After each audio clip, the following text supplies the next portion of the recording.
अब हम आसन सिद्धि के बारे में बात कर रहे थे। जी। तो आसन सिद्धि ये है कि हम आसन को कैसे मास्टर करें। हाँ। जब हम कंसंट्रेशन के एक हाई लेवल पे पहुंच जाते हैं, एक उच्च आयाम पे, तो हम किसी भी चीज को सिद्ध कर सकते हैं। जब हम्म। आपका कंसंट्रेशन लेवल एडवांस होगा तो आपको पेन फील ही नहीं होगा। That's it. We are like आप continue. Watching a 3 hour movie, so उसमें तो फोकस हो, वहां पे पेन नहीं होगा, क्या एक आसन हाँ, में बैठ के देख रहे हैं। इनफैक्ट अभी भी जब Exactly. आप मुझसे बात कर रहे हैं तो हाँ। आपके पैर में कौन सा सेंसेशन हो रहा है ये आप फील कर पा रहे हैं।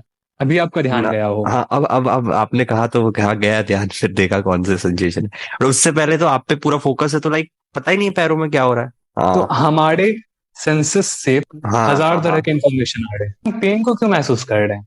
क्योंकि हमारे माइंड को अभी तक लगता है कि शरीर ज्यादा इंपॉर्टेंट है मेडिटेशन से। इसीलिए जब हम किसी चीज पे ध्यान लगाते हैं, भगवान पे ध्यान लगाते हैं, तो शरीर को लगता है कि ये बकवास है, सर्वाइवल ज्यादा हाँ इंपॉर्टेंट। हाँ हाँ तो हाँ, वो वही वही।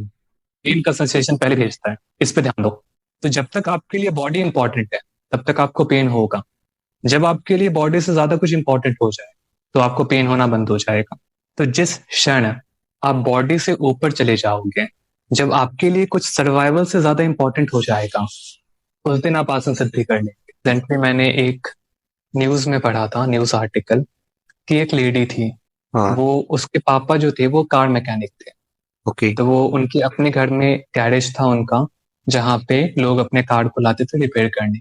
तो एक दिन उनके पापा नीचे लेट के कार रिपेयर कर रहे थे, और कार हाँ। स्टैंड पे लगा हुआ था और थोड़ा ऊपर था जमीन के। ठीक ओके। है। वो ब्रेक्स को रिपेयर कर रहे थे। स्टैंड टूट गया और कार उनके ऊपर गिर गया। तो जब वो लेडी बाहर निकली और उन्होंने देखा कि पापा कार के अंदर हैं, कार के नीचे हैं, और कार उनके हम्म। ऊपर है और पापा अनकॉन्शियस हैं, तो वो दौड़े हुए आती है चिल्लाते हुए, और अपने हाथ से कार को उठा के फेंक देती। वाओ। एक नॉर्मल लड़की 20-21 साल की, वो 200-300 किलो के कार को उठा के फेंक नहीं देती नहीं नहीं नहीं, कोई मतलब जिम वाले बंदे भी नहीं उठा पाते आसानी से। है ना। तो उसके लिए उस समय शरीर से ज्यादा इंपॉर्टेंट कुछ था, अपने पिता को बचाना। तो उस समय उसे शरीर में अगर पेन भी महसूस हुआ तो उस पर ध्यान उसका नहीं गया। आप 200 किलो का कुछ उठाने का कोशिश करिए, 300 किलो का, पता चलेगा कि बॉडी में कौन सा पेन होता है। कमर में दर्द होगा, बाइसेप्स में दर्द होगा, हर जगह दर्द होगा। बट उस समय क्योंकि उसके लिए शरीर से ज्यादा कुछ इंपॉर्टेंट था, ऑन द स्प्लिट सेकंड वो उसको उठा के फेंक देती है। क्योंकि उस समय अमेजिंग। माइंड खत्म हो गया था, माइंड भी खत्म हो गया था, और सिर्फ एक गोल पे वो फोकस थी कि मुझे पापा को बचाना है। और क्या है, एक्चुअली।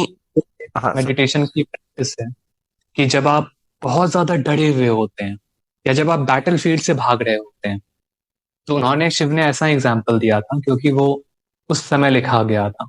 हम्म तो उस समय फील्ड से भागने का एग्जाम्पल सटीक बैठता है, क्योंकि हर एक इंसान यूजुअली सेना में जाता था। हम्म। जब राजा महाराजा का समय था तो घर से पकड़ के लेके जाते थे।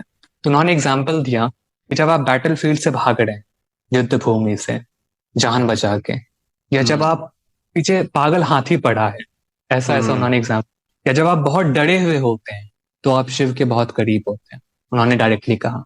वाओ। क्योंकि उस समय कुछ ज्यादा इंपॉर्टेंट होता है, बॉडी से आप उस ऊपर समय उठ माइंड जाते हो। बंद हो जाता है। हाँ। ग्रेट तो उस मैन। समय सारा लिमिट्स खत्म हो जाता है।